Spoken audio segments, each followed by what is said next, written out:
Welcome back to the Logs for another bed making story. So I have always had a good sense of smell, and I can usually smell things not many people I know can even smell. It's a unique quality of mine. I'm like a dog. And it's a good thing for my line of work, but sometimes a curse because a lot of smells aren't favorable. Also, since I had my back surgery, for some odd reason, I can't really handle the bad ones anymore. Like, I never used to gag, but now if I smell something awful, it's hard for me to stay composed, and that's a curse.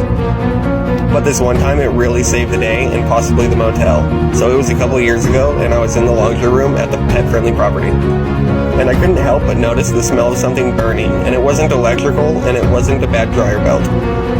It was paper, and no one else smelled it, although there were multiple people in this area. With no signs of smoke either, the crew was not worried and continued their regular business. So then I called maintenance, and they came over, and they couldn't smell anything either.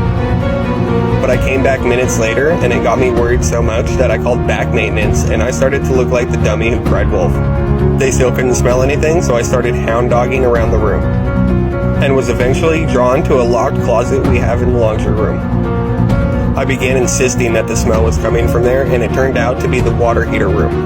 Maintenance opened the door to ease my worried mind, and what we saw was shocking. Turns out the day before we had people come and install a few new water heaters. And they ended up leaving a thick phone book sized water heater manual under one of the units. It was like the size of a phone book from a big city. Like, I don't understand why we needed a manual that big for just a water heater. It had not caught on fire yet, but was smoldering in the center, and honestly, the airflow from opening the door could have ignited it. It was a huge oversight of the technician, so we removed it, saving possibly the laundry room or even the whole motel. And looking back on it, I like to think sometimes that I was the hero in that situation. In fact, if I had just ignored the smell in the beginning, I probably wouldn't be making this bed right now.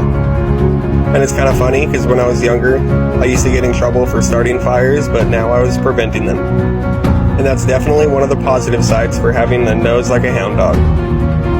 But that concludes today's bed making story. Now let me finish casing up these pillows, I'll give you the bed reveal, and we can take a look at the view. And if you like this bed making story, follow or share to a friend to hear more stories.